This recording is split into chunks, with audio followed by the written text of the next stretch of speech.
Budak Bayangan bab 971, Retret Strategis. Sunni dan tentaranya menahan kekejian sementara barisan kendaraan panjang melewati koridor yang telah dibersihkan. Tekanan yang diberikan gerombolan itu pada mereka sangat mengerikan, tetapi tidak mungkin diatasi berkat dukungan dari kapal perang yang hancur. The Awakened dan tentara biasa bekerja sama, dibantu oleh MWP yang lamban dan kendaraan penyerang. Segera, seluruh lereng gunung terkoyak dan diselimuti api. Cahaya merah yang marah menyebar melalui badai salju, membuatnya seolah-olah salju itu sendiri terbakar, dan suara senjata yang ditembakkan, bahan peledak yang meledak. Dan lolongan binatang menyatu menjadi litani yang memekakkan telinga. Kapal perang menjadi sunyi, dan hujan peluru-peluru berhenti. Entah kapal itu kehabisan amunisi, atau tekanan untuk mempertahankan serangan yang berat ternyata terlalu berat untuk lambungnya yang sudah rusak, menyebabkannya mengalami lebih banyak kerusakan. Bagaimanapun, pada saat itu, sebagian besar karavan berhasil melewati gerombolan yang maju. Dengan kekalahan pengeboman yang menghina dan tidak ada lagi medan pembunuhan di antara mereka dan jalan raya, banjir makhluk mimpi buruk dibebankan ke depan. Bertujuan untuk menyerang garis pertahanan manusia dan merobek mereka. Saat itulah Sunni akhirnya memanfaatkan Shadow Manifestation. Dia belum pernah menggunakannya sebelumnya untuk menghemat esensi untuk saat yang tepat ini. Tetapi sekarang tidak ada gunanya menahan apapun lagi. Deretan paku hitam menyerang dari tanah, menghalangi kemajuan kekejian dan memaksa beberapa orang untuk menusuk diri mereka sendiri di ujung tajam mereka. Didorong dari belakang oleh gerombolan yang hiruk-pikuk, lebih banyak lagi yang berlari, binasa saat itu juga. Lainnya hanya diperlambat. Paku segera dihancurkan. Tetapi tugas mereka telah selesai, momentum gerombolan terhenti, dan MWP mampu membuat tembok api di jalannya. Beberapa saat kemudian, monster yang terbakar api, menerjang garis pertahanan dengan amarah yang membara. Mereka bertemu dengan baja tajam dan hujan peluru. Tunggu, kita belum selesai. Ikuti perintahnya. Para prajurit bertahan. Yang bangkit membakar esensi mereka, sementara para prajurit menghabiskan banyak anggaran mereka, tetapi mereka bertahan. 1 menit, lalu 2. Akhirnya, kendaraan terakhir melaju melewatinya dan menghilang ke dalam kabut badai salju. Sunni menghela napas lega. Pertempuran belum berakhir, tapi setidaknya para pengungsi selamat. Infanteri, mundur. Menarik diri dari pertunangan yang sengit bukanlah tugas yang mudah dan harus dilakukan secara bertahap. Pertama, tentara biasa mundur dengan tertib, memuat ke pengangkut personel. Setelah kendaraan besar melaju, garis pertahanan yang melemah bergeser, perlahan mundur. Saat mereka melakukannya, MWP menembakkan ranjau darat yang dikendalikan dari jarak jauh, meninggalkan ratusan ranjau di belakang pasukan manusia yang mundur. Setelah cukup banyak makhluk mimpi buruk yang mendorong memasuki zona ledakan, ranjau meledak, sesaat mengguncang dunia. Para pembela menggunakan momen itu untuk meninggalkan pertempuran. The Awakened melompat ke atap kendaraan yang menunggu, yang kemudian melaju pergi.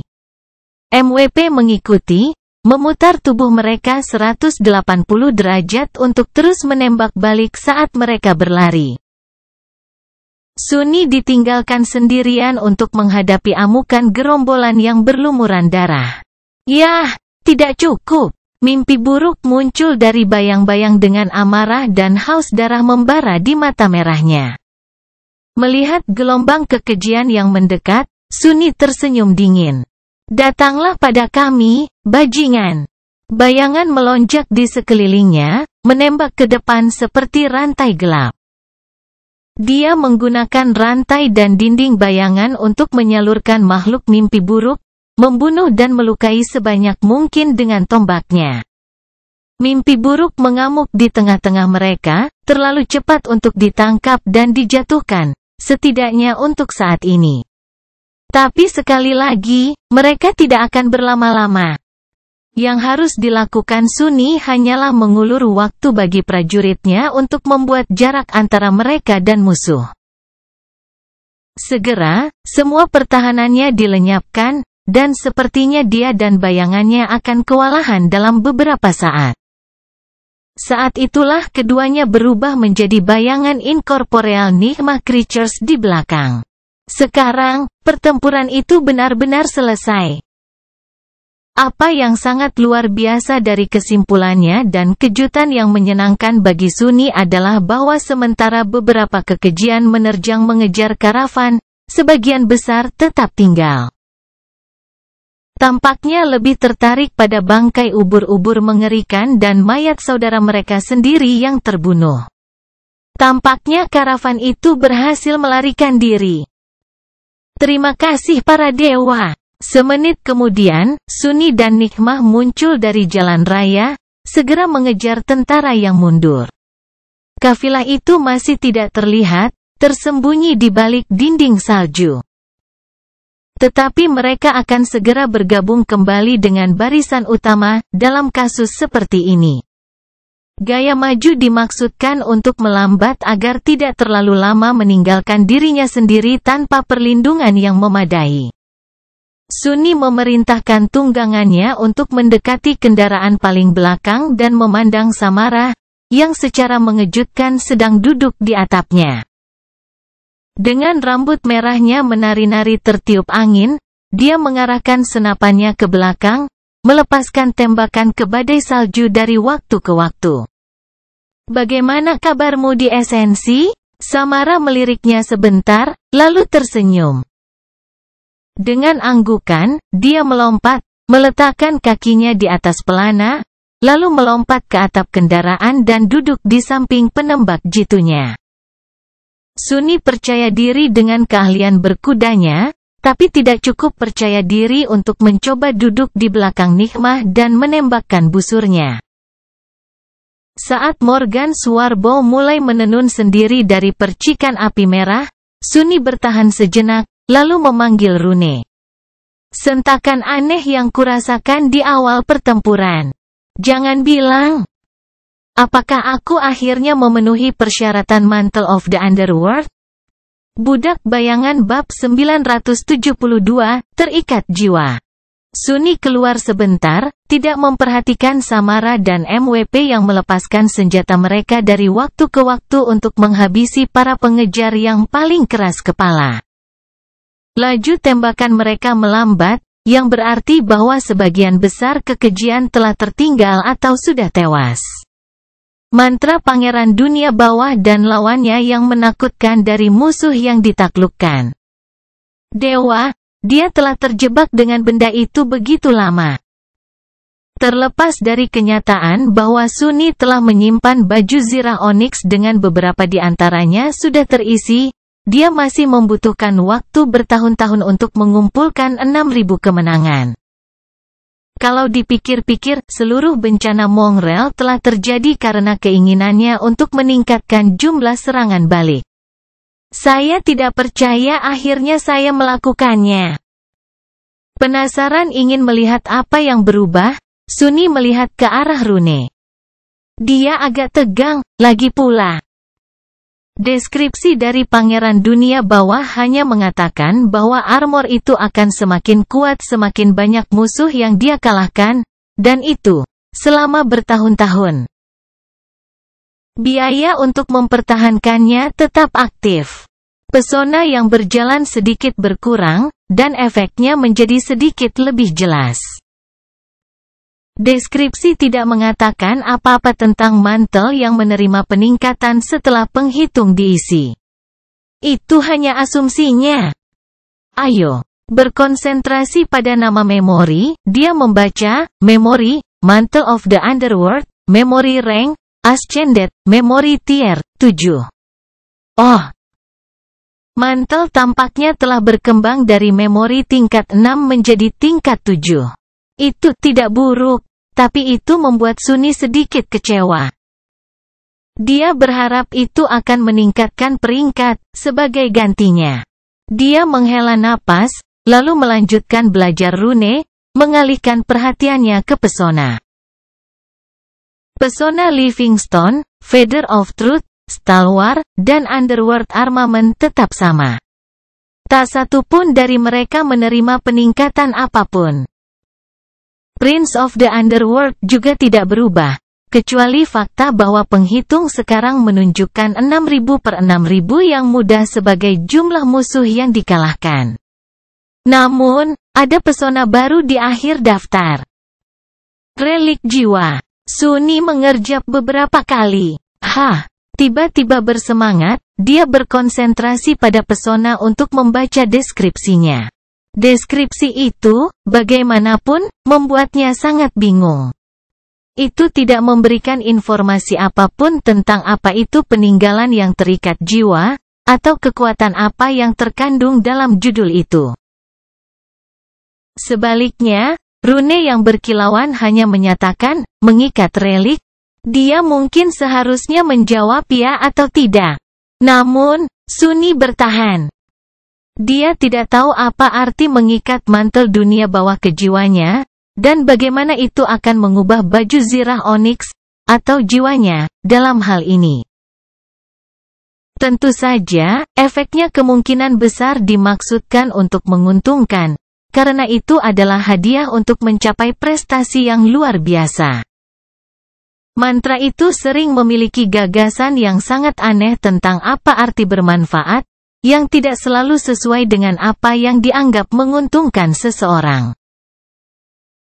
Dia tahu bahwa dari aspeknya sendiri, misalnya, kemampuan bawaannya, ikatan bayangan, telah menjadi kutukan dari keberadaannya. Namun mantra itu dengan jelas menganggapnya sebagai keuntungan yang berharga. Lebih jauh lagi, Mantle of the Underworld bahkan bukan ciptaan mantra. Sebaliknya, itu adalah memori artefak yang dibuat oleh Nether, iblis takdir, kemungkinan besar untuk salah satu anak batunya. Sunny curiga bahwa itu pernah menjadi milik orang asing, salah satu dari 7 pahlawan pantai yang terlupakan, yang berasal dari suku Sein dan mungkin tuannya sebelumnya. Jadi, apa yang sebenarnya terjadi jika dia mengikat artefak itu ke jiwanya? Dia ragu-ragu sejenak, lalu membuang rune-rune itu. Bukan karena dia telah memutuskan untuk tidak mengaktifkan pesona baru, melainkan karena bayangannya telah melihat sesuatu yang aneh di jalan di depan, ekor karavan. Kafilah, untuk alasan apapun telah berhenti. Brengsek, itu di luar ruang lingkup rencana aksi yang telah dia buat. Kilau seharusnya tidak menghentikan badak kecuali sesuatu yang benar-benar drastis terjadi. Sunny, terikat jiwa atau tidak, melompat dari kendaraan, berubah menjadi bayangan, dan meluncur ke depan karavan. Kembali ke wujud manusianya di dekat badak, Sunny melepas helm mantel dan menuju ke pesta penyambutan. Aku benar-benar harus berterima kasih kepada siapapun yang bertanggung jawab atas kapal perang itu. Mereka menyelamatkan kulit kita di sana. Ketika dia mendekati kerumunan kecil itu, dia mendengar suara yang menyenangkan namun tegang yang mengajukan pertanyaan. Komandanmu, kalau begitu... Salah satu prajurit menjawab, "Oh, itu pasti si iblis." Maksudku kapten." Perwakilan kapal memotongnya, terdengar terkejut dan sedikit tegang. "Komandanmu adalah iblis." Prajurit itu mendengus. "Bukan iblis. Iblis. Tapi jangan khawatir, Pak, itu hanya nama panggilan, kurasa." Pada saat itu, Sunny akhirnya mencapai mereka dan melihat si pembicara. Matanya melebar sedikit, tinggi, tampan, dengan rambut hitam, dan mata dengan warna nila indah yang tidak biasa. Tidak heran suaranya terdengar akrab. Naif. Nightwalker tampak agak compang camping dan lebih buruk untuk dipakai. Tetapi tidak diragukan lagi itu adalah Master Naif dari House of Night, teman sementaranya. Mendengar suara Sunni, Naif memalingkan muka dari prajurit yang dia ajak bicara, lalu sedikit menunduk dan tersenyum kaget. Tanpa matahari, tunggu, apakah ini benar-benar kamu? Bagaimana kabarmu di sini? Sunni terbatuk dengan canggung, lalu menatap tentara yang banyak bicara dengan pembunuhan di matanya. Ah, sebenarnya itu aku. Aku adalah iblis, yang bertugas membebaskan orang-orang bodoh ini dari neraka. Budak Bayangan bab 973, saling menyelamatkan. Naif bingung melihatnya selama beberapa saat, lalu melirik barisan kendaraan militer yang terbentang jauh. Kamu adalah komandan, hal-hal pasti telah berubah, kalau begitu. Bukan karena aku mengeluh, sungguh menyenangkan melihat wajah yang familiar. Aku hanya berpikir bahwa kamu seharusnya bertanggung jawab atas satu kelompok elit Waken. Sunni menghela napas. Ya, baiklah, situasinya berantakan, jadi aku malah bertanggung jawab atas seluruh batalion. Serta sekitar 12.000 pengungsi. Ngomong-ngomong, terima kasih atas penyelamatannya. Aku benar-benar berutang budi padamu, Naif. Pertempuran itu bisa menjadi buruk tanpa dukungan kapalmu. Dia mempelajari bentuk raksasa dari kapal yang terdampar, akhirnya mengidentifikasinya sebagai kapal perang yang mengantarkan rombongannya ke Antartika beberapa bulan lalu. Atau apa yang tersisa darinya? Ah, ya, penyelamatan, sejujurnya, kitalah yang harus diselamatkan. Seperti yang bisa Anda lihat, kapalnya tidak dalam kondisi bagus, dan awaknya, yang masih hidup, tidak dengan cara apapun siap untuk perjalanan darat yang panjang menjembatani Antartika. Kami hanya benar-benar mampu di laut, dan bahkan kemudian. Dia melirik kapal sisa-sisa menakutkan yang hancur. Ah, laut ternyata lebih mampu dari kita, pada akhirnya. Bagaimanapun, karavanmu adalah harapan terbaik kami. Jadi, apakah kamu mungkin memiliki ruang di kendaraan ini untuk beberapa ribu pelaut yang karam? Memberi atau menerima? Sunni menoleh beberapa saat, lalu tersenyum. Tentu, tidak masalah. Itu bisa diatur. Ada banyak barang berguna yang tersisa di ruang kargo itu, kurasa. Ikutlah denganku, dan kita bisa membicarakan detailnya. Bagaimana sih kapalmu bisa sampai di sini? Bukannya konvoi seharusnya berjalan antara Falcon Scott dan Kuadran Utara? Ternyata, kapal Naif adalah salah satu kapal yang, seperti Ariadne, telah dipindahkan ke tugas patroli dan relokasi setelah situasi di pusat Antartika memburuk dengan munculnya raksasa yang bermusuhan. Perintah terakhirnya adalah untuk mengintai dan mengamankan bentangan jalan raya pantai antara lapangan Erebus dan bagian utara daratan. Mungkin untuk eksodus Angkatan Darat pertama ke Falcon Scott yang akan datang. Sayangnya, Erebus Field telah dihancurkan, dan kapal perang tersebut bertemu dengan musuh yang sedikit terlalu tangguh untuk itu. Pada akhirnya, mereka berhasil membunuh ubur-ubur yang mengerikan, yang mayatnya akhirnya terdampar di pantai, tetapi sebelumnya mengalami kerusakan parah. Tanpa pelabuhan yang bersahabat di dekatnya, kapal itu terombang-ambing di sepanjang pantai beberapa saat sebelum bertemu dengan karavan Sunni. Sunni menghindarkan Naif dari tatapan muram. Aku sebenarnya seharusnya dievakuasi dari ujung paling selatan wilayah itu dengan sebuah kapal bernama Ariadne. Itu juga hancur, membuatku terdampar di sana. Apa yang dipikirkan Komando Angkatan Darat? Memisahkan kapal perang individu dari konvoi? Bukankah sudah jelas bahwa terlalu berbahaya bagi mereka untuk berlayar sendirian? Nightwalker jangkung menghela nafas dengan muram. Tidak sejelas yang Anda kira. Perairan pesisir biasanya tidak berbahaya, jika dibandingkan dengan laut dalam yang sebenarnya. Atau setidaknya dulu lebih aman. Tentu saja ada risiko yang terlibat, tapi itu sudah pasti ketika Anda putus asa. Tetap saja, kita mungkin telah meremehkan seberapa besar pengaruh Chain of Nigma terhadap lautan. Masuk akal, kurasa. Sunni tidak terkejut bahwa Komando Angkatan Darat telah memilih untuk mengirimkan dukungan Angkatan Laut kepada divisi-divisi yang tersebar di pusat Antartika. Secara logistik, itu adalah keputusan yang berisiko, tetapi agak perlu, mengingat Interbis telah menutup seluruh jaringan komunikasi di seluruh daratan. Dan bukan berarti kapal perang naif langsung tenggelam. Kapal menakutkan itu beroperasi di sepanjang pantai selama hampir 2 bulan sebelum tersandung pada ubur-ubur yang menjijikkan dan menderita kemenangan Pirik yang menyebabkan kematiannya. Bahkan, Sunni lebih terkejut karena House of Night setuju untuk bermain bola. Sejak kapan klan besar begitu altruistik? Itu percakapan untuk nanti. Untuk saat ini, Naif dan Sunni memiliki banyak hal yang harus dilakukan. Struktur karavan harus ditata ulang untuk memberi ruang bagi para pelaut yang selamat.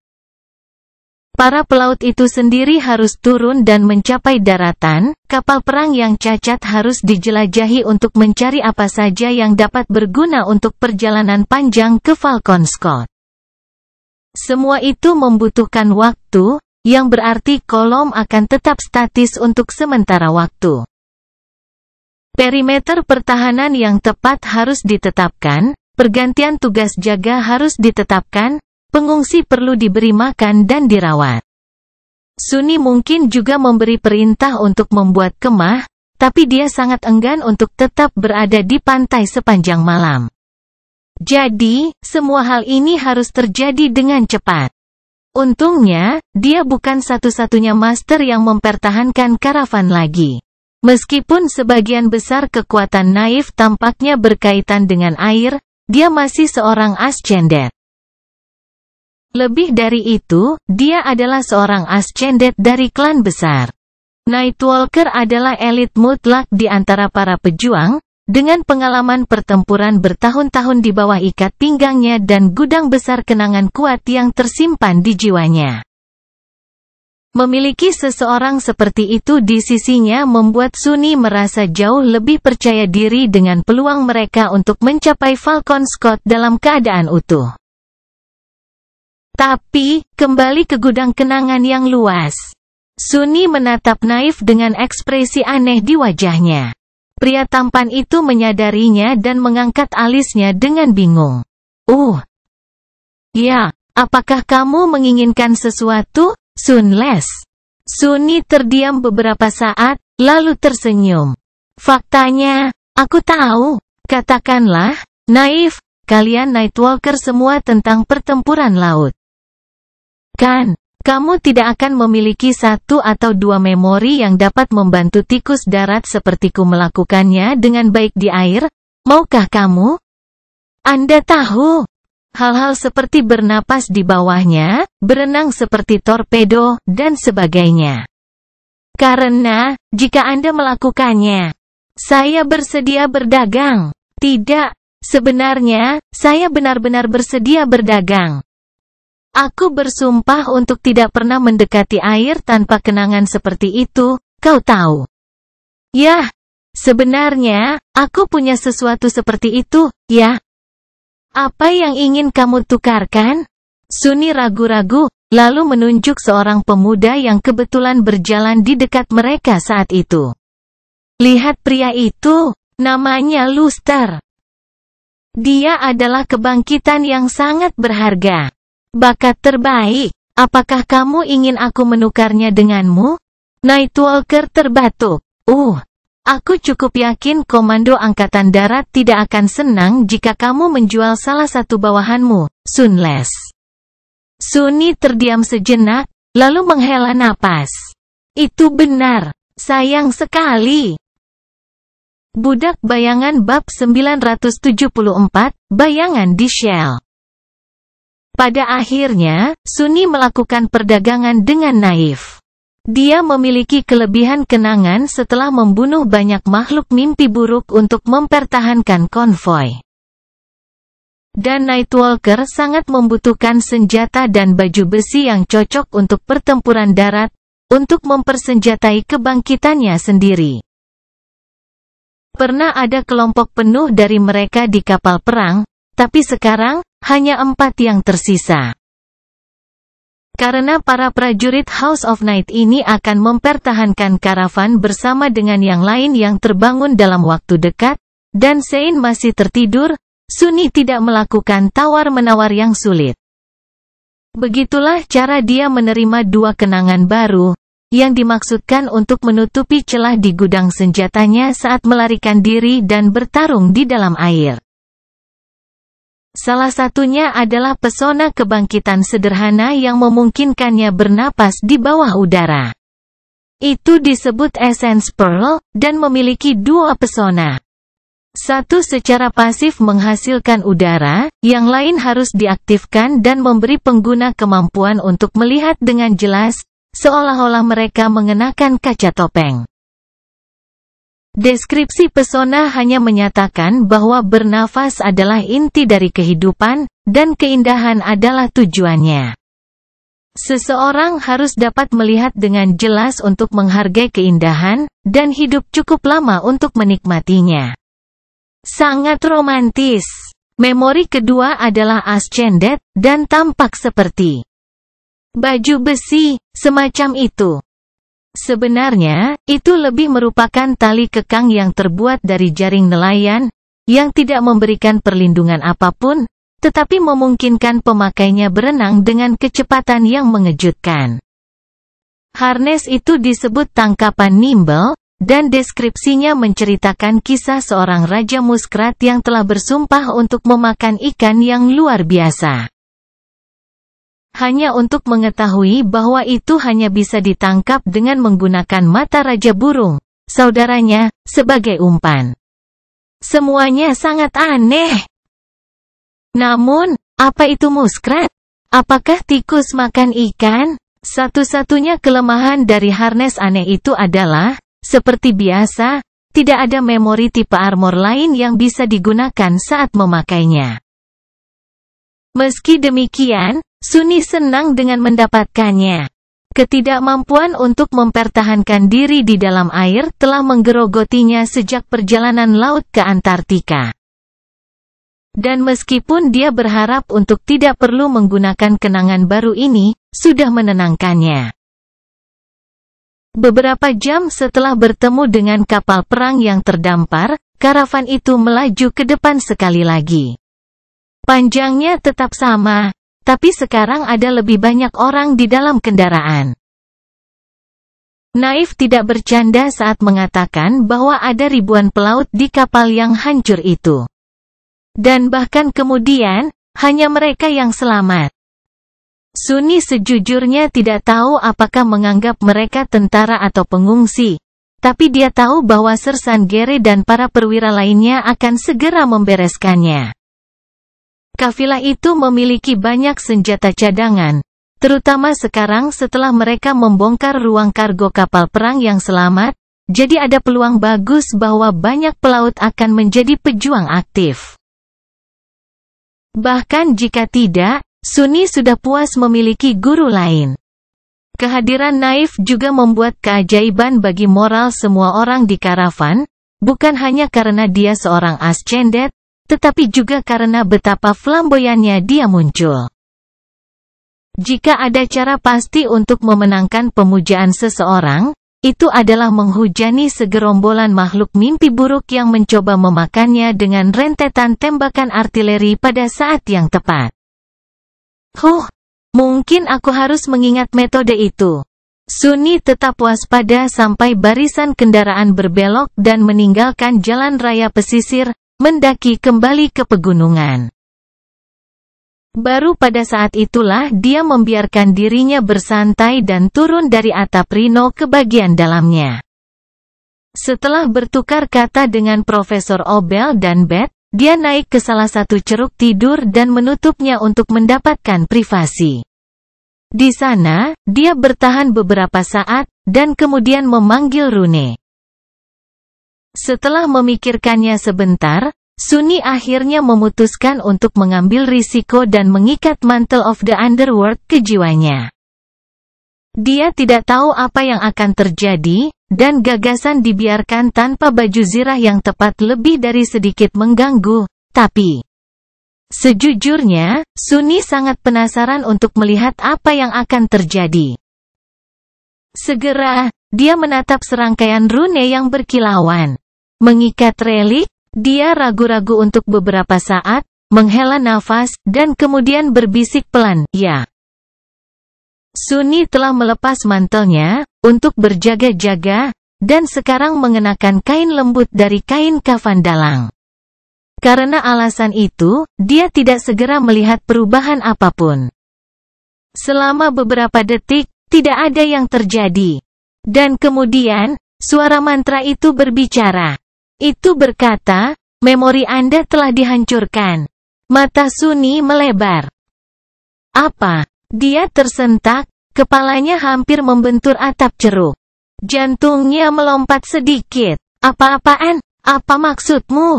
Tapi kemudian, suara mantra bergema lagi. "Anda telah menerima atribut." Pada saat yang sama, Sunni merasakan perubahan yang mendalam, tetapi tidak dapat dijelaskan. Perubahan itu tampaknya memengaruhi tubuh dan jiwanya. Itu tidak menyakitkan, dan tidak terasa berbahaya, hanya sangat, sangat aneh. Seolah-olah kulitnya berubah menjadi batu, tetapi juga tetap sama persis. Pada saat yang sama, dia merasa seolah pesona Mantle of the Underworld ada di ujung jarinya, meskipun armor Onyx tidak dipanggil, dan sebenarnya telah dihancurkan. Sunni tidak bergerak selama beberapa saat, mencoba memahami apa yang telah terjadi padanya. Kemudian, tidak dapat menemukan jawaban, dia mengalihkan perhatiannya ke rune yang berkilauan. Dalam daftar kenangannya, tidak ada Mantle of the Underworld lagi. Namun, dia sekarang memiliki atribut baru. Sambil menahan napas, Sunni membaca atribut, Fatet, Flame of Divinity, Master of Shadows, Blood Weave, Bone Weave. Dan di sana, serangkaian rune baru muncul di bagian akhir.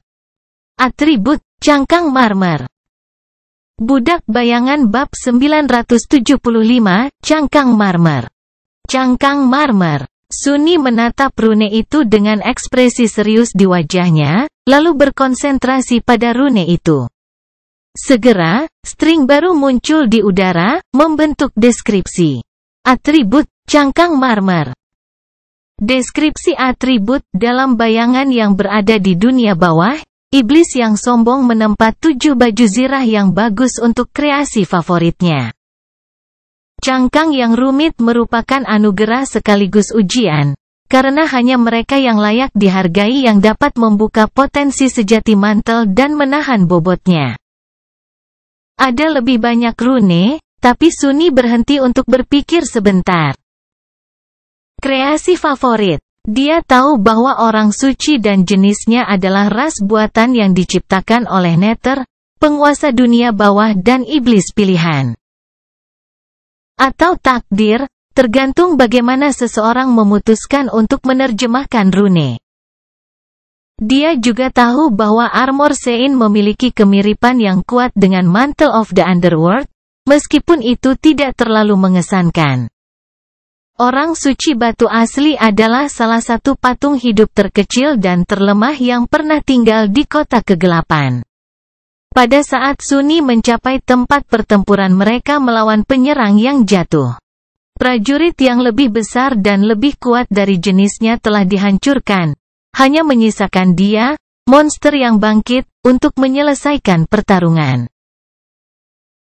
Apa yang dia dapatkan dari semua itu adalah bahwa Sein hanya menjadi prajurit kaki di pasukan Nether, kemungkinan besar.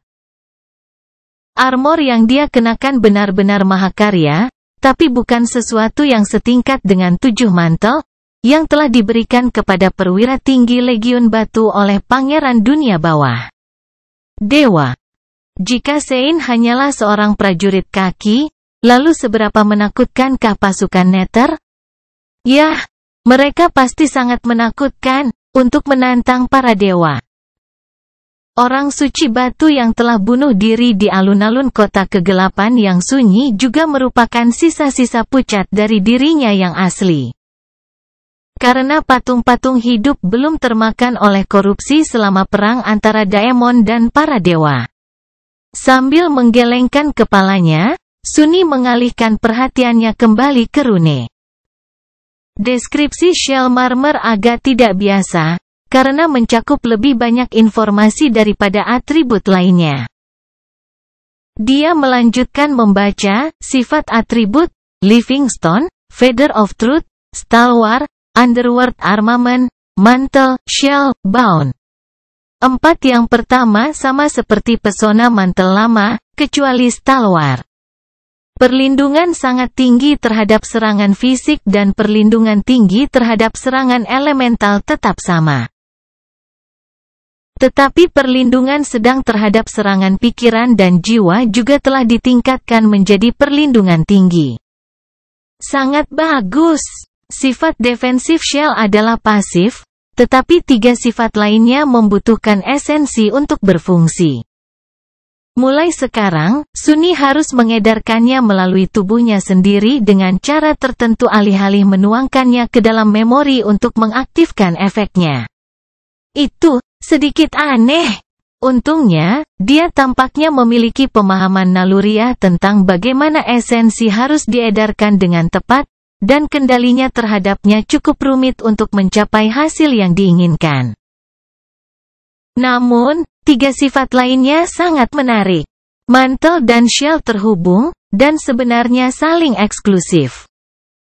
Itu karena itu sebenarnya bukan sifat, tetapi sebenarnya bentuk yang dapat diasumsikan oleh atribut barunya. Shell adalah bentuk tidak aktif, sedangkan mantle adalah bentuk aktif. Sebagai shell, armor itu ada di bawah kulitnya. Atau lebih tepatnya, apakah kulitnya? Pada dasarnya, itu memberikan semua manfaat dari Mantle of the Underworld, termasuk akses ke pesonanya, meskipun dalam bentuk yang diredam dan agak dilemahkan. Sunny melepaskan kain kafan dalang dan menatap lengannya dengan ragu. Kulitnya terlihat kurang lebih sama, tapi entah kenapa lebih pucat dan halus. Besar. Seolah-olah aku belum cukup sering dipanggil boneka porselen menyeramkan. Dia menghela nafas, lalu menusuk lengannya dengan jari. Ada sesuatu yang aneh. Kulitnya tetap lembut dan elastis, tetapi ketika tekanan yang cukup diberikan, tiba-tiba menjadi sekeras batu. Pada dasarnya, itu menjadi kaku saat dipukul. Setelah beberapa percobaan, yang pasti terlihat sangat aneh dari samping, dia memutuskan bahwa dia juga dapat mengontrol proses secara sadar. Itu rapi. Jadi saya akan selalu memiliki resistensi pasif terhadap semua jenis kerusakan. Aku juga bisa memperbaiki kerusakan pada kulitku dengan Living Stone.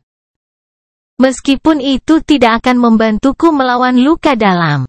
Dia mengaktifkan Feather of Truth dan merasakan tinjunya menjadi jauh lebih berat. Kemudian, dia membuat seluruh tubuhnya sangat ringan.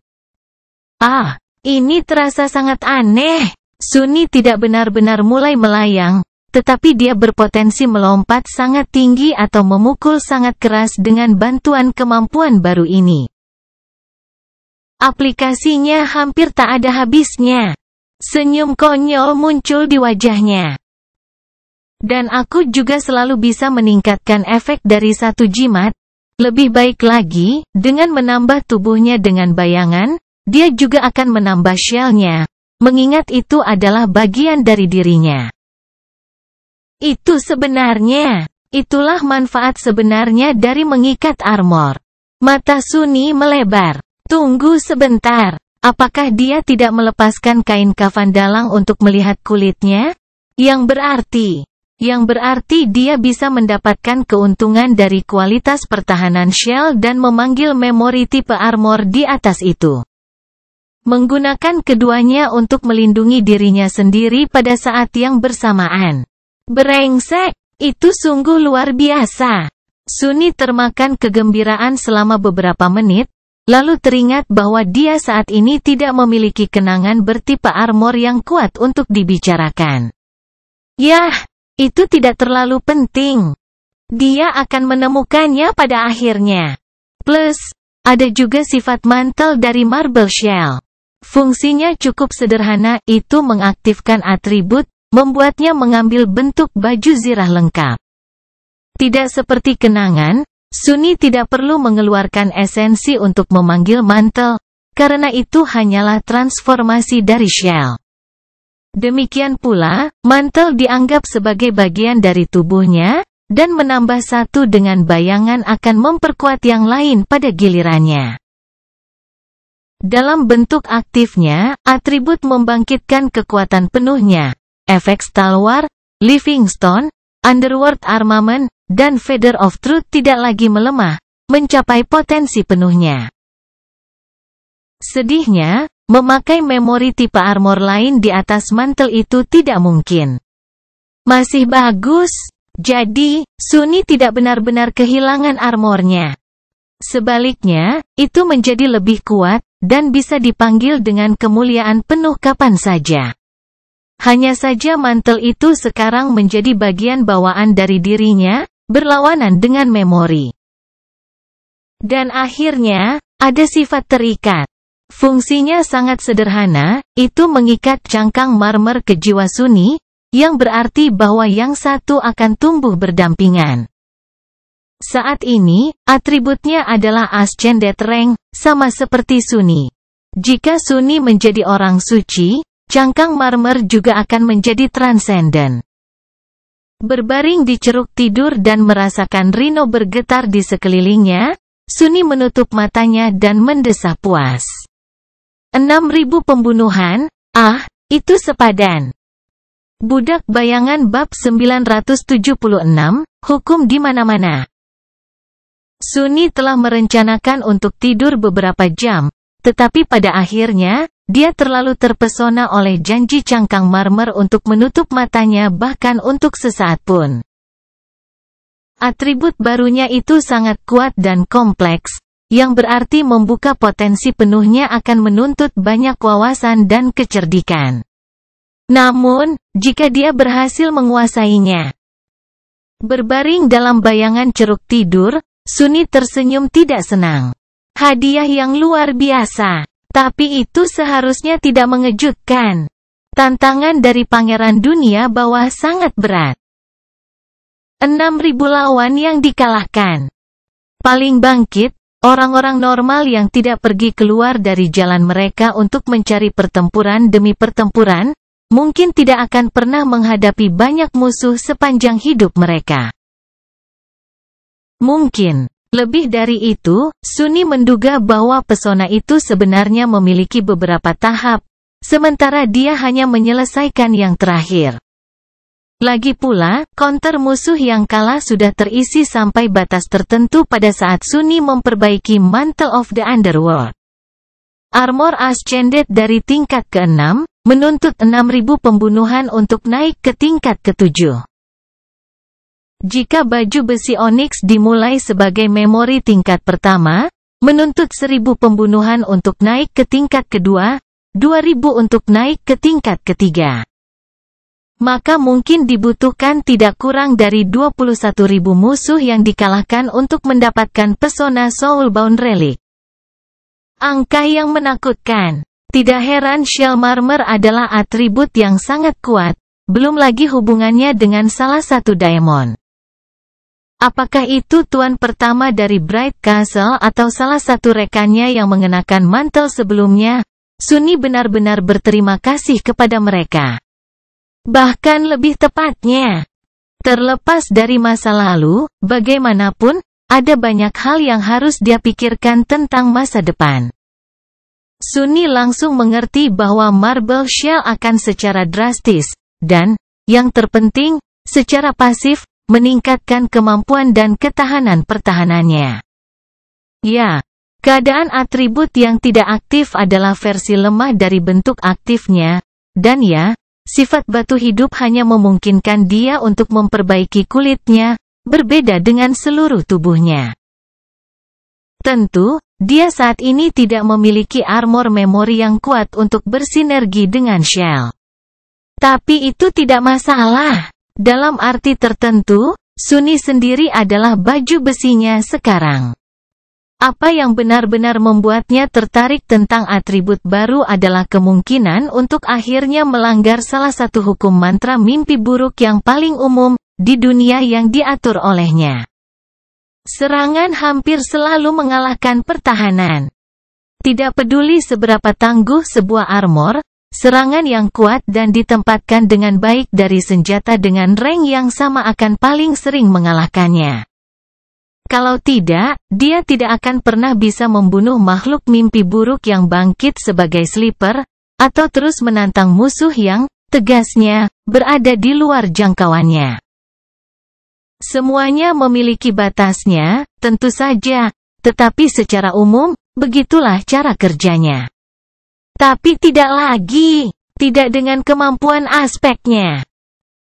Orang lain akan menganggap cangkang marmer sebagai alat bantu yang ampuh dalam pertempuran, tetapi di tangan Sunny, bisa lebih dari itu. Mungkin kualitas yang paling penting dari atribut aneh adalah bahwa itu telah menjadi bagian dari tubuhnya, dan dengan demikian, dapat ditambah dengan bayangan pada waktu yang sama. Armor Ascended mungkin rentan terhadap pedang Ascended, tetapi dengan 4 bayangan meningkatkannya? Mungkin tidak.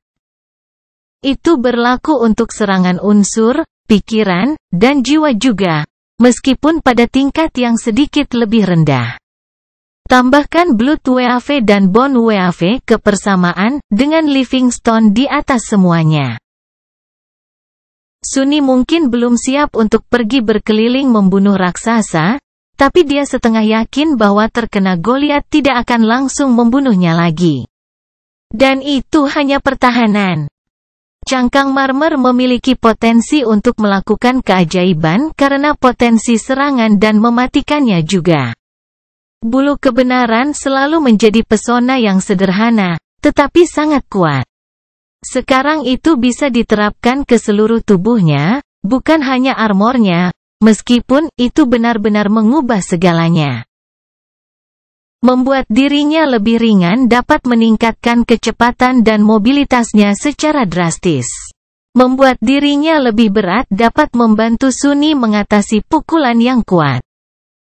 Serta meningkatkan dampak serangannya sendiri, lagi pula, kekuatan sangat bergantung pada massa, dan sulit untuk mencapai yang satu tanpa yang lain.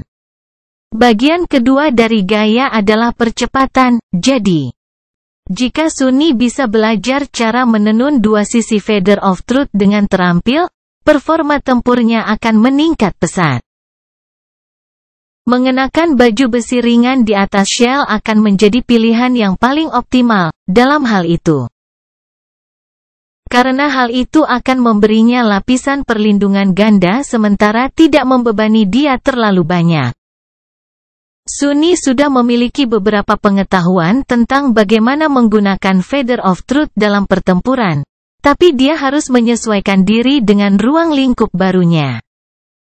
Serta mempelajari kembali banyak hal, baik tentang sifat itu sendiri maupun tentang bagaimana dia mendekat. Tempur secara umum. Itu akan menuntut banyak waktu, latihan, wawasan, dan yang terpenting pemikiran. Belum lagi menyempurnakan kemampuannya untuk membimbing esensi dengan cara yang benar. Namun, Membongkar dan menguasai gaya bertarung adalah sesuatu yang sangat dikuasai Sunny. Jadi dia yakin dia akan segera melihat beberapa peningkatan. Namun, peningkatan sederhana bukanlah tujuannya. Dia ingin mencapai keadaan di mana menggunakan bulu kebenaran secara maksimal adalah naluri baginya, untuk menjadikannya sesuatu yang dia bahkan tidak perlu memikirkan untuk melakukannya. Itu akan sedikit lebih sulit untuk dicapai. Bukan tidak mungkin. Kemajuan pribadi Sunny dalam hal penguasaan tempur murni telah terhenti untuk sementara waktu, jadi sekarang, dia benar-benar bersemangat dengan tantangan baru. Mengalihkan persepsinya ke salah satu bayangan untuk mengamati lanskap gelap yang mengalir melewati badak yang bergerak, dia tersenyum kecut. Untungnya, aku memiliki seluruh benua makhluk mimpi buruk untuk dipraktikkan. Budak Bayangan Bab 977, melalui Blizzard. Akhirnya, Sunny keluar dari ceruk tidur dan menjalankan bisnis mengelola karavan.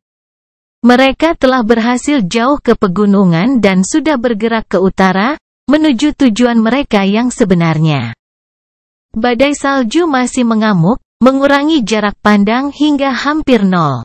Pemandangannya suram dan firasat buruk seperti biasanya. Area sekitar perlu diintai, peta perlu diperbarui, laporan perlu diterima, dan ratusan hal lain menuntut perhatiannya. Sebelum turun ke sana, Sunny menyisihkan waktu sejenak untuk menatap kain abu-abu dan kulit hitam tak berkilat dari kain kafan dalang. Siapa yang bisa mengira bahwa dia akan direduksi menjadi serius menggunakannya lagi, setelah sekian lama? Itu pasti jauh lebih nyaman daripada berjalan-jalan dengan sepiring penuh baju besi baja. Ah, aku yang dulu baik-baik saja. Sebenarnya, tidak juga. Sunny sudah siap untuk naik ke atap Rhino ketika dia melihat Beth menatapnya dengan ekspresi aneh. Dia berlama-lama sejenak. Apa? Dia berkedip beberapa kali, lalu mengalihkan pandangannya. Tidak apa-apa. Sunny mengerutkan kening. Katakan saja, ya. Beth terdiam sesaat, lalu bertanya dengan ragu, apakah kamu memakai riasan? Kali ini giliran dia yang menatap. Apa? Tidak. Kenapa kamu berpikir begitu? Wanita muda itu memberinya tatapan ragu dan menggelengkan kepalanya. Kamu hanya terlihat sedikit berbeda, itu saja. Sunny menyeringai. Oh, saya secara alami memiliki corak patung marmer, tidak ada riasan yang terlibat. Apakah Anda tidak tahu? Beth berbalik sambil mendesah dan bergumam di bawah hidungnya, Damned Awaken. Bagaimana ini adil? Sambil menahan tawa, Sunny menghilang ke dalam bayang-bayang dan muncul di atas badak, mendesah saat angin yang menusuk tulang menghantam dadanya. Anehnya, meskipun dia tidak sedingin itu, perlawanan pasifnya terhadap unsur-unsur sudah diketahui. Tanpa membuang waktu, Sunny membuat dirinya lebih berat untuk stabilitas yang lebih baik, memanggil memori es. Dan membungkus bayangan yang dia simpan dengan dirinya sendiri di sekitar tubuhnya, secara bersamaan mengedarkan esensi untuk menggandakan peningkatan yang diberikan pada pesonanya. Beberapa detik kemudian, dia merasa lebih nyaman.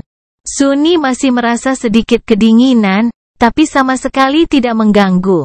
Selain itu, angin tidak berdaya melawannya. Seolah-olah Sunny telah berubah menjadi tebing kecil. Memanggil Morgan Swarbo, dia duduk di atap dan menutup matanya. Aku bisa terbiasa dengan ini. Perjalanan mereka ke Falcon Scott berlanjut. Melintasi hamparan pusat Antartika yang dipenuhi kekejian masih sulit dan berbahaya. Tetapi dengan naif membantu Sunny dalam mempertahankan karavan, segalanya menjadi sedikit lebih mudah. Kedua master jarang bertemu satu sama lain, kebanyakan berkomunikasi melalui rantai relay di kendaraan militer. Sunni ditempatkan di kepala barisan, sementara Naif tetap di belakang untuk memberikan perlindungan pertahanan sebaik mungkin. Sebagian besar, mereka hanya bertemu tatap muka selama perhentian langka dan ketika ancaman yang sangat mengerikan menuntut keduanya untuk bertarung berdampingan untuk mengalahkannya. Berperang dengan Nightwalker terasa nyaman dan efektif. Akhirnya, seorang profesional. Naif adalah seorang pejuang yang sangat terampil. Menggunakan tombak tulang panjang dan jaring yang ditenun dari benang yang tahan lama secara tidak wajar untuk menggiring dan memusnahkan makhluk mimpi buruk. Jelas bahwa dia tidak sepenuhnya nyaman bertempur di darat, dan kekuatan aspeknya tampaknya sangat dibatasi. Jadi keturunan House of Night sebagian besar mendukung Sunni dan membuatnya lebih mudah untuk membunuh musuh mereka. Yang lebih dari diterima. Naif juga lebih berhati-hati daripada kebanyakan master. Tidak terlalu, tapi cukup bagi Sunni untuk menyadari perbedaan di antara mereka berdua.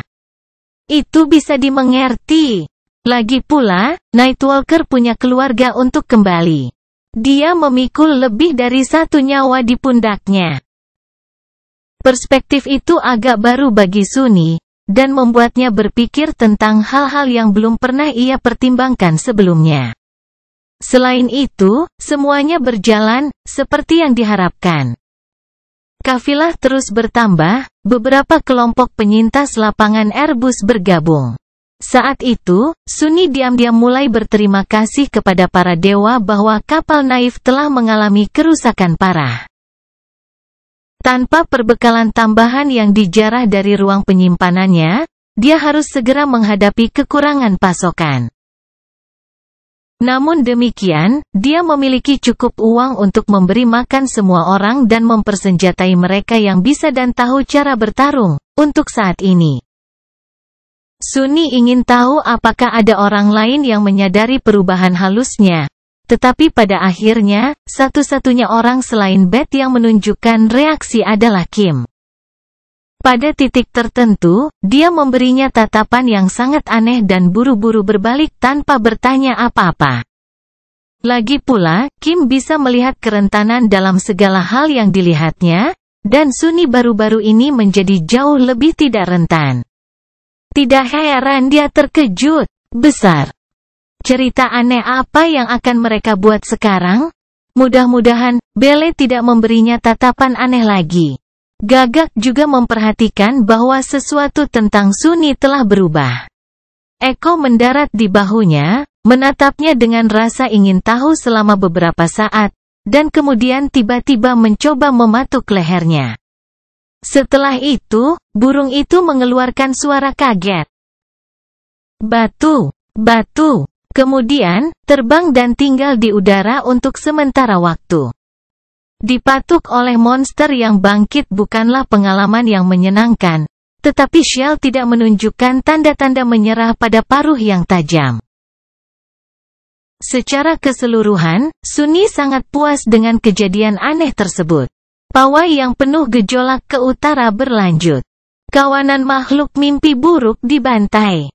Lebih banyak tentara tewas. Lebih banyak pengungsi yang meninggal juga. Dengan ribuan dan ribuan dari mereka terkurung dalam kendaraan yang bergerak, tidak dapat dihindari bahwa beberapa akan menyerah pada mantra. Terlepas dari semua upaya Sunni untuk memastikan bahwa aspiran baru ditemukan dan diisolasi tepat waktu, ada beberapa kejadian di mana tindakan pengamanan gagal.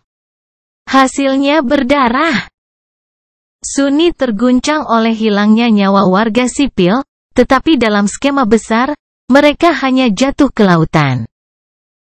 Seluruh kota metropolitan telah terhapus dari peta beberapa hari yang lalu, dan itu hanyalah salah satu contoh pembantaian dan kehancuran yang tak terbayangkan yang terjadi di kuadran selatan. Sunni menjadi sangat lelah melihat orang mati. Dia juga tahu bahwa jumlah korban tewas tidak akan berhenti bertambah dalam waktu dekat. Budak Bayangan bab 978, kembali lagi. Badak itu mengeluarkan suara melengking yang mengganggu dan berhenti dengan gemetar. Sunni tetap berada di atap untuk beberapa saat, melihat ke bawah dengan ekspresi muram di wajahnya, lalu melompat turun. Mendarat dengan lembut di salju, dia mundur beberapa langkah dan mengamati apce-nya yang rusak. Mesin perkasa telah melihat hari yang lebih baik. Lambung lapis bajanya dikotori dengan gouge yang dalam dan tambalan sementara dari paduan yang dipulung. Ram berbentuk baji di bagian depan Rhino berubah bentuk dan dicat merah kusam, mekanisme penyebarannya rusak parah dan macet di posisi diturunkan. Keenam roda perkasa masih utuh, tetapi semua pendorong tambahan habis atau hancur. Namun, yang paling dirugikan Sunni adalah bagian dalam APC yang sensitif. Terlepas dari kenyataan bahwa Kim dan Samara telah berusaha mati-matian untuk menjaga mereka agar tidak sepenuhnya memburuk, sebagian besar sistem perlahan-lahan mati. Badak telah mengalami terlalu banyak perubahan, dan sekarang, tampaknya diambang kegagalan. Desahan sedih dan pahit keluar dari bibir Sunni. Brengsek, di belakangnya, karavan lainnya berada dalam kondisi yang sama. Barisan kendaraan bobrok membentang sejauh beberapa kilometer, masing-masing menunjukkan beberapa tanda kerusakan dan tekanan pertempuran. Sebagian besar kendaraan tidak menderita sebanyak Rhino, yang berfungsi sebagai mesin garda depan. Tetapi sekali lagi, sebagian besar juga tidak terlindung dan dibuatnya APC custom irregular. Setelah mempelajari keadaan karavan selama 1 atau 2 menit, Sunni berbalik dan berjalan ke depan. Melewati antara bentuk besar kekejian dan bentuk Blackie yang jauh lebih kecil, tetapi sama menakutkannya, dia berhenti dan melihat lembah luas di bawah. Saat melakukannya, Gagak mendarat di bahunya. Sunni dan ketiga Gema terdiam beberapa saat. Lembah itu tertutup salju, tetapi tidak bisa menyembunyikan tanah yang terbalik dan tanda-tanda pertempuran dahsyat yang pasti pernah terjadi di sini. Kawah dan gundukan tanah beku berserakan di lanskap, pesona kebohongan kebencian berat. Sebuah gunung yang mengerikan dari tulang hangus di dekat lereng, dan agak jauh darinya terdapat kuburan mesin perang yang rusak.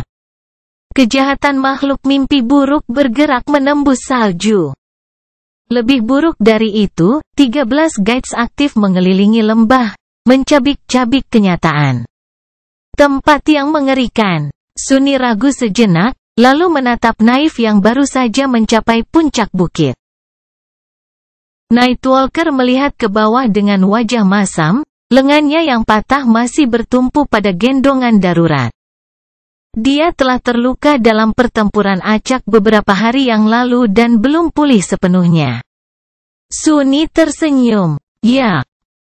Bahkan lebih mengerikan ketika 7 gerbang baru dibuka tepat ketika kami mencoba menangani 6 yang telah terwujud, mengelilingi seluruh divisi. Begitulah cara Antartika menyambut kami, selama ini. Memang, Sunni sangat mengenal lembah itu.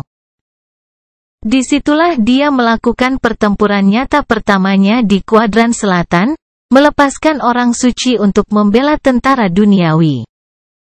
Melihat ke bawah, dia bisa mengenali tempat di mana dia telah membunuh para penjaga gerbang, serta tempat di mana divisi tersebut telah membakar orang mati sebelum melanjutkan. Apakah dia merasa bernostalgia? Yah, bagaimanapun, itu tidak masalah. Yang penting adalah bahwa lembah itu hanya berjarak 1 hari perjalanan dari Falcon Scott. Mereka akhirnya berhasil hampir.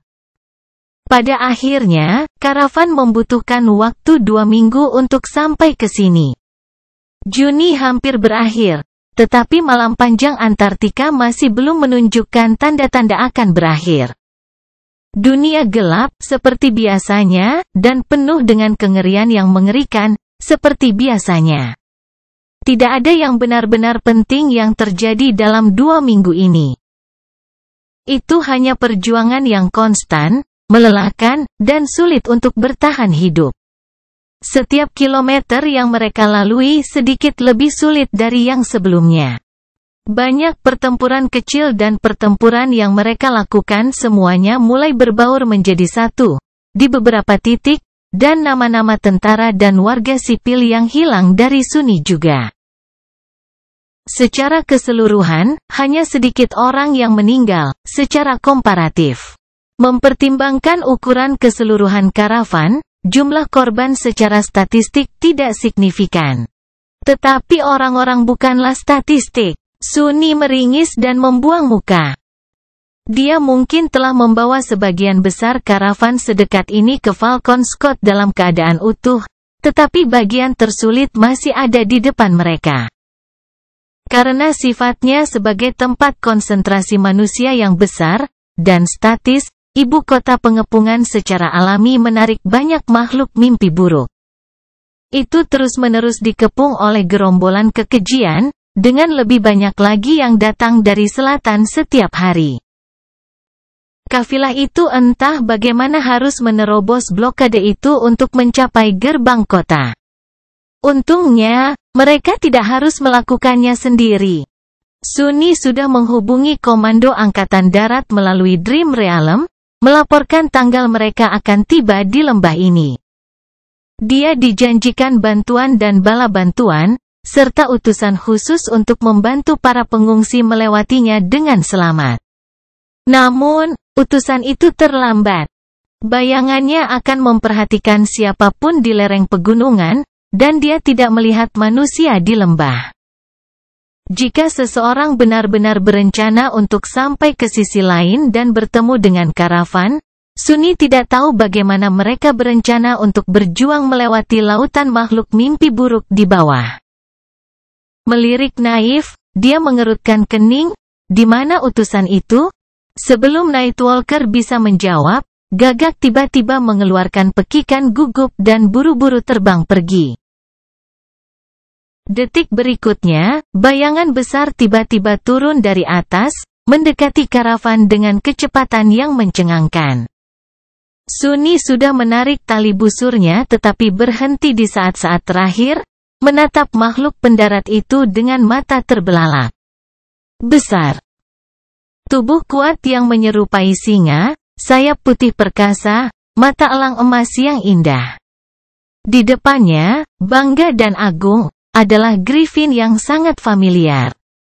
Budak Bayangan Bab 979, Lingkaran Penuh.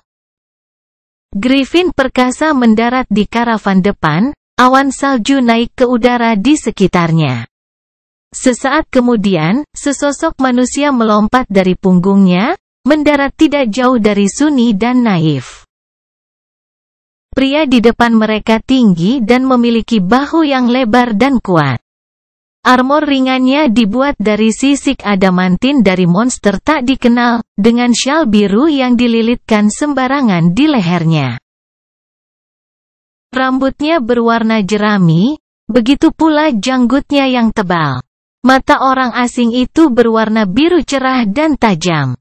Tuan Roan tidak banyak berubah sejak terakhir kali dia dan Sunni bertemu. Suami Skytide tampak sedikit lebih kasar dan lelah. Tetapi selain panjang beruangnya, yang lainnya tetap sama. Bagaimana dia bisa jadi lebih tampan sekarang? Satu Sunni berkedip beberapa kali, lalu tersenyum kecil. Senang melihat Roan hidup dan sehat. Kalau dipikir-pikir, kemunculannya yang tiba-tiba masuk akal. Karena seluruh klan bulu putih telah dibuang ke Antartika, di mana lagi Roan berada? Pria yang dimaksud, sementara itu, mempelajari karavan selama beberapa saat, lalu menuju Sunni dan Naif. Saat dia mendekat, dia berhenti sebentar dan menatap mereka dengan ekspresi aneh. Kemudian, senyum terkejut muncul di wajah Roan. Tanpa matahari, tunggu. Ini kamu adalah iblis Antartika yang terkenal? Sunny bergeser sedikit, lalu berdehem karena malu. Ya, kayaknya orang-orang memanggilku akhir-akhir ini, kurasa. Omong-omong, senang bertemu denganmu lagi, Tuan Roan. Sungguh. Roan terdiam beberapa saat, lalu tiba-tiba tertawa. Kenapa tidak ada yang memberitahuku? Tapi itu masuk akal. Kamu suka melakukan kesepakatan dengan orang lain, dengan ketidakseimbangan pecahan jiwa. Saat Sunny terbatuk, Naif membeberkan mereka dengan rasa ingin tahu. Kalian saling kenal? Masih sedikit terkejut, Sunny mengangguk. Ya. Master Roan dari klan White Feather, temui Master Naif dari House of Night. Kami berdua bertanggung jawab atas karavan ini. Keduanya ascended mempelajari satu sama lain sebentar, lalu bertukar anggukan. Tidak ada ketegangan nyata di antara mereka, tetapi Sunny memperhatikan bahwa mereka tidak sepenuhnya nyaman satu sama lain, tidak suka bagaimana mereka berdua. Itu bisa dimengerti. White Feather adalah klan bawahan Valor, sedangkan Naif berasal dari klan besar Night. Secara politis, ada semacam tembok di antara mereka. Yang mungkin hanya dibuat lebih tinggi oleh fakta bahwa Valor dan Song berperang, sementara House of Night tetap netral. Apakah itu akan terus berada di sela-sela? Itu, tidak ada yang tahu. Master Roan menawarkan jabat tangan kepada Naif, lalu melirik ke barisan kendaraan yang rusak lagi. Berapa banyak orang yang kamu miliki? Tampaknya waktu basa-basi sudah berakhir, dan mereka akan membicarakan bisnis. Sunny sangat termotivasi untuk mengeluarkan orang-orangnya dari tempat terbuka dan ke tempat yang aman secepat mungkin, jadi dia mendukungnya. Melihat ke belakang, dia berkata, 4.000 tentara, 30.000 pengungsi sipil, ditambah beberapa ribu pelaut yang karam. Aku juga punya 100 Awaken dan sekitar 20 Sleeper, serta kelompok irregularku sendiri. Dan sekitar selusin gema di antara kita semua, termasuk beberapa yang kejatuhan. Kekejian dan Griffin Roan saat ini sedang mengadakan kontes menatap, jadi poin terakhir terbukti dengan sendirinya. Tuan yang tampan memberinya tatapan panjang. Kamu benar-benar membawa orang-orang ini ke sini jauh-jauh dari lapangan Airbus? Sunny tersenyum muram. Kebanyakan dari mereka, ya. Beberapa ratus bersamaku dari sebelumnya. Jiwa-jiwa malang ini telah menyeberang lebih dari 3.000 kilometer untuk mencari perlindungan. Roan berlama-lama sejenak, lalu menggenggam bahunya sebentar. Kamu melakukannya dengan baik, Sunles. Kamu melakukannya dengan sangat baik. Kata-katanya membesarkan hati, tetapi nadanya muram. 30.000 pengungsi mungkin terdengar seperti jumlah yang besar, mengingat betapa sulitnya mengawal karavan seperti itu melintasi bentangan pusat Antartika yang porak-poranda. Tapi ada puluhan juta orang di lapangan Airbus. Tentu saja, ada lebih banyak yang selamat daripada yang dikumpulkan oleh Sunny. Yang telah menemukan jalan mereka sendiri ke Falcon Scott atau ibu kota pengepungan lainnya, tetapi hilangnya nyawa pasti masih luar biasa. Sambil menghela nafas, dia membuang muka. Jadi, bagaimana kita akan melakukan ini? Kurasa berjuang menuju kota tidak akan mudah. Tuan Roan terdiam beberapa saat, lalu tersenyum. Sebenarnya, kamu tidak perlu khawatir tentang itu. Terlalu banyak, maksudku. Kami telah menerima banyak konvoi pengungsi dalam seminggu terakhir ini, jadi prosedurnya sudah banyak diperbaiki sekarang. Dia berbalik dan melihat ke lembah yang dikelilingi oleh 13 gerbang. Atas aba-abaku, akan ada serangan mendadak dari dalam tembok kota untuk mengalihkan perhatian. Pada saat yang sama, rekan irregularmu akan membersihkan jalan samping yang mengelilingi lembah ini. Yang harus kita lakukan adalah memotong sisa kekejian dan mencapai pintu masuk ke jalan. Apakah Anda dan orang-orang Anda sanggup melakukannya? Sunni melihat ke kejauhan dan tersenyum. Betapa pasnya. Bukankah itu jalan yang sama persis dengan yang diperintahkan untuk diamankan oleh kelompoknya selama hari-hari pertama kampanye? Sunni telah meninggalkan Falcon Scott 3 bulan lalu, dan sekarang, dia kembali. Lingkaran itu lengkap. Betapa sulitnya jalan itu. Pernahkah dia curiga bahwa keadaan akan menjadi seperti ini? Jutaan orang tewas, tentara pertama mundur di seluruh pusat Antartika. Dan entah bagaimana dia akhirnya bertanggung jawab atas puluhan ribu nyawa. Umat manusia telah dikalahkan habis-habisan oleh rantai mimpi buruk di wilayah kuadran selatan ini. Tidak mungkin. Dia curiga bahwa hal-hal akan berubah menjadi malapetaka bagi Angkatan Darat Pertama, tetapi tidak secepat itu, dan tidak sampai sejauh itu. Belum lagi betapa anehnya situasinya sendiri. Nah, apa bedanya? Memberi Roan anggukan, Sunni meregangkan bahunya dan berkata, ya, benar, ayo pergi dari sini. Budak Bayangan bab 980, Ibu Kota Pengepungan. Persiapannya tidak memakan waktu lama. Saat karavan bersiap untuk satu dorongan terakhir, ketiga master membahas rencana pertempuran secara singkat. Tidak banyak yang harus mereka lakukan. Jika semuanya berjalan dengan baik, sebagian besar makhluk mimpi buruk akan ditarik oleh para pembela kota, dan jalan pegunungan akan dibersihkan oleh para irregular. Namun, selalu merupakan ide bagus untuk menyiapkan beberapa kemungkinan untuk berjaga-jaga. Pada titik tertentu, Roan menatap Sunni dengan pandangan belajar dan berkata, "Kau terlihat berbeda, Sunles." Sunni sedikit meminggirkan kepalanya, bingung. Kenapa tidak? Kali terakhir kita bertemu, aku masih seorang bangkit. Oh, atau maksudmu kulitku? Roan menggelengkan kepalanya sambil tersenyum.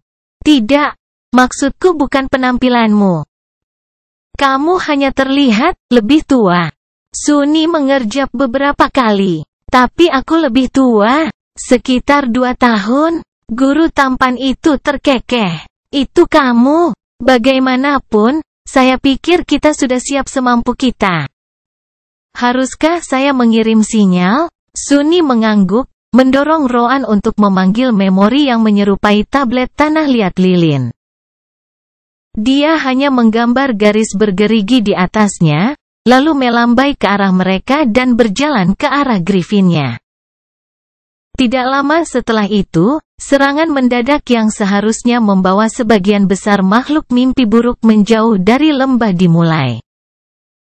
Itu dimulai dengan rentetan misil yang berat, yang kemudian diikuti oleh kompi penuh MWP yang muncul di sisi jauh, ditemani oleh banyak kelompok wagon. Sunni dan Naif diam-diam menyaksikan lautan kekejian melaju ke depan, lalu saling melirik dan berlari menuju kendaraan mereka. Kekejian dan Blackie bangkit dari tanah dan mengguncang tubuh kurus mereka, bersiap untuk pertempuran. Mereka tidak perlu menunggu lama. Segera setelah gerombolan makhluk mimpi buruk bergeser ke sisi jauh lembah dan keluar darinya, mengejar pasukan pengalih perhatian yang mundur, badak itu menggeram dan menerjang ke depan. APC yang rusak berfungsi dengan sempurna, seolah-olah telah mengumpulkan semua kekuatannya yang tersisa untuk satu serangan terakhir yang mulia. Barisan panjang kendaraan mengikuti mesin perkasa itu. Kafilah meluncur turun ke lembah. Sebelum makhluk mimpi buruk yang tersisa bisa bereaksi, serangan peluru, panah, dan proyektil magis menimpa mereka, mencabik-cabik monster.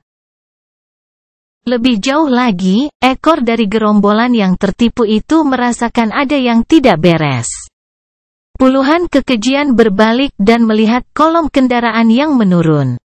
Lolongan dan jeritan mereka memberitahu makhluk-makhluk lainnya, dan sebagian besar dari mereka terhuyung-huyung, berjuang untuk mengubah target.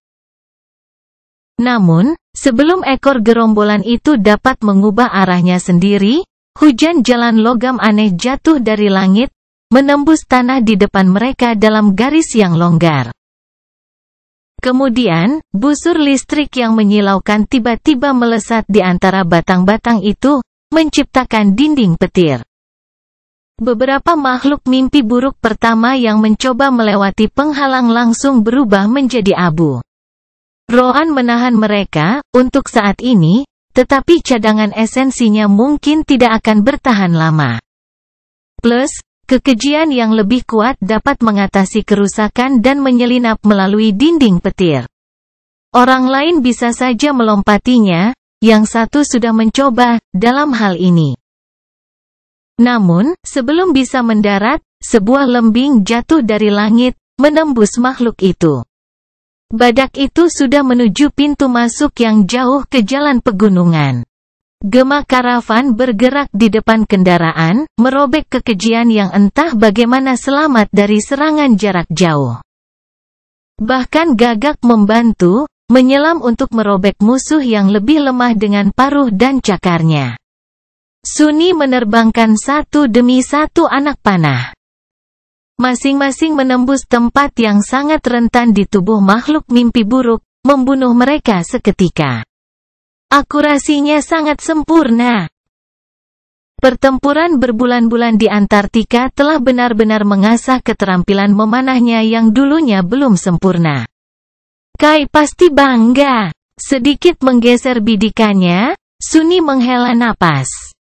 Apa yang temannya lakukan saat ini? Mungkin menatap kapal perang yang berlabuh dan menunggu gilirannya untuk menaikinya. Mengusir semua gangguan, Sunni berkonsentrasi pada tugas yang ada. Pada saat penghalang petir Rohan gagal, karavan sudah mendaki lereng curam, bersiap untuk meninggalkan lembah. Naif telah mengatur agar ladang ranjau yang diimprovisasi dipasang di jalan bagi para pengejar potensial, sehingga retret mereka memiliki peluang bagus untuk terjadi tanpa hambatan. Dan memang, yang mengejutkan semua orang, tidak ada yang salah. Lebih tinggi di pegunungan, Sunni berdiri di atap Rhino dan menatap gerbang yang dikenalnya di depan. Itu adalah tempat di mana dia membunuh penjaga gerbang, saksi najis, beberapa bulan yang lalu. Sangat sedikit yang berubah di tempat ini. Jalan pegunungan itu mencurigakan kosong dari musuh, dan segera, dia menyadari alasannya. Seorang pria berbaju zirah pelat berat tiba-tiba muncul dari balik batu besar dan dengan mudah melompat ke atap Rhino, mendarat hanya beberapa langkah dari Sunni. Wajahnya tersembunyi di balik pelindung helm yang tertutup. Tetapi Sunni mengenali Ascendet Dale, mantan partner Inter dan salah satu kapten irregular, dari pembawaan dan perlengkapannya yang mantap. Master Knight meliriknya dan mengangguk singkat. Sunni menyeringai. Hei, Dale, kamu benar-benar pemandangan untuk sakit mata. Katakanlah, apakah kamu selalu begitu memesona? Prajurit berbaju besi itu menatapnya sejenak, lalu menggelengkan kepalanya. Suara tenang bergema dari balik helm, kamu sendiri tidak terlalu buruk, Sunni. Dengan itu, dia melepaskan perisainya dan memanggil busur yang kuat sebagai gantinya. Sekarang, maukah kamu berkonsentrasi? Kami melakukan yang terbaik yang kami bisa, tapi ini masih akan menjadi perjalanan yang bergelombang. Dan memang begitu. Namun pada akhirnya, karavan tersebut tetap berhasil mencapai gerbang Falcon Scott dengan selamat. Saat Rhino melaju melewati benteng perkasa ibu kota pengepungan dan mendekati tembok paduan kolosal yang tampaknya tak tertembus, Sunni hanya bisa menatapnya dengan heran. Kembali ketika mereka pergi, kota memiliki pertahanan yang kuat, tetapi tidak terlalu menakutkan. Tembok paduan itu setidaknya setinggi 70 meter, mengelilingi seluruh ibu kota pengepungan. Bentengnya yang banyak menampung railgun yang menghancurkan, yang sepertinya diambil dari kapal perang yang dinonaktifkan. Ribuan menara ditempatkan di sepanjang dinding, beberapa mengarah ke tanah, beberapa menatap ke langit yang gelap. Sunni bisa melihat MWP yang lamban berpatroli di benteng. Ladang pembunuhan di sekitar kota dipenuhi dengan mayat yang tak terhitung jumlahnya, sebagian besar kekejian benar-benar tercabik-cabik. Tim insinyur bergerak di antara mereka, mengumpulkan pecahan jiwa dan material berharga. Seluruh kekuatan tentara pertama dikumpulkan di sini. Dan kota itu sendiri telah diubah menjadi benteng dalam skala sedemikian rupa sehingga Sunni kesulitan membayangkan jumlah usaha, sumber daya, dan kecerdikan yang telah dikeluarkan untuk membangun benteng yang menakjubkan ini. Falcon Scott terlihat seperti terlalu besar untuk gagal. Seluruh perhatian Sunni terkonsentrasi pada gerbang besar ibu kota pengepungan, yang saat ini sedang didekati oleh karavan. Begitu bayang-bayang tembok kota menimpanya, dia menghela nafas pelan dan tiba-tiba terhuyung-huyung, seolah kehilangan semua kekuatannya. Rasa lega yang luar biasa membanjiri seluruh tubuh Sunni.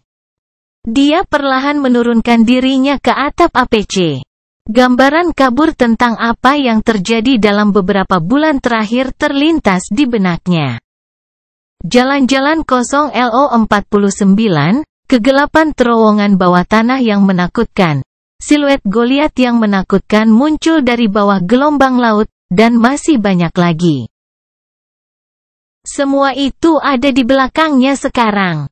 Kita berhasil. Gerbang Falcon Scott mulai terbuka, seolah menjawab pertanyaannya. Memang, Sunni benar. Dia akhirnya berhasil membawa orang-orangnya ke tempat yang aman. Di seluruh pusat Antartika, manusia mundur ke utara, ke benteng terakhir dari jenis mereka di tempat terlantar ini. Namun, manusia bukan satu-satunya yang bergerak ke arahnya. Di suatu tempat di pantai, segerombolan makhluk mimpi buruk bertingkah aneh. Perlahan dan diam-diam, kekejian berbaris menuju ombak yang bergumam.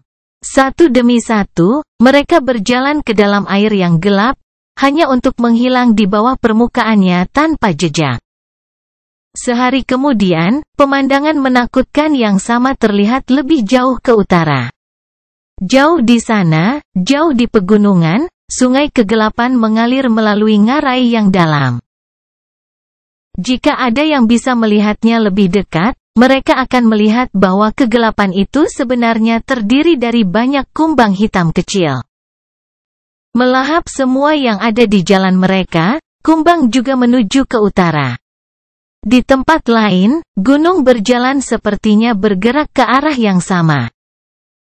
Raksasa batu itu berjalan melintasi lanskap yang porak-poranda, dunia berguncang dengan setiap langkahnya.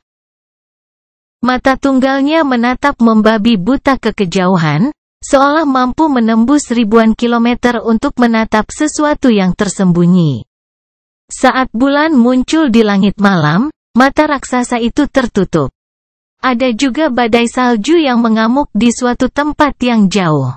Di tengahnya, dikelilingi oleh lingkaran potongan mutlak, makhluk aneh melayang di atas salju. Segera, angin bertiup kencang ke satu arah. Utara, utara, utara. Dan di lereng gunung yang bergerigi, kekejian yang kuat sedang bersiap untuk berpesta dengan sisa-sisa musuh yang telah dibunuhnya. Namun, sebelum itu bisa, bayang-bayang di sekitarnya tiba-tiba menjadi hidup, dan siluet gelap muncul dari mereka. Makhluk itu tinggi dan mirip manusia, dengan pelat tulang hitam legam menutupi tubuhnya yang lentur dan kuat. Sebelum kekejian dapat bereaksi, sesuatu bergerak, dan semburan darah mewarnai salju menjadi merah, segera diikuti oleh potongan daging dan jeroan yang robek. Makhluk gelap itu mengangkat kepala terpenggal kekejian itu dengan tangannya, yang kehilangan 2 jari, dan menatapnya selama beberapa saat. Tak lama kemudian, suara berderak yang mengganggu terdengar, tenggelam oleh deru angin. Ketika makhluk itu selesai dengan makanannya yang tidak wajar, ia bertahan beberapa saat, lalu melihat ke utara, matanya terbakar oleh kebencian yang dingin. Di bawahnya, di kejauhan, sebuah kota besar terbentang di dekat lautan. Falcon Scott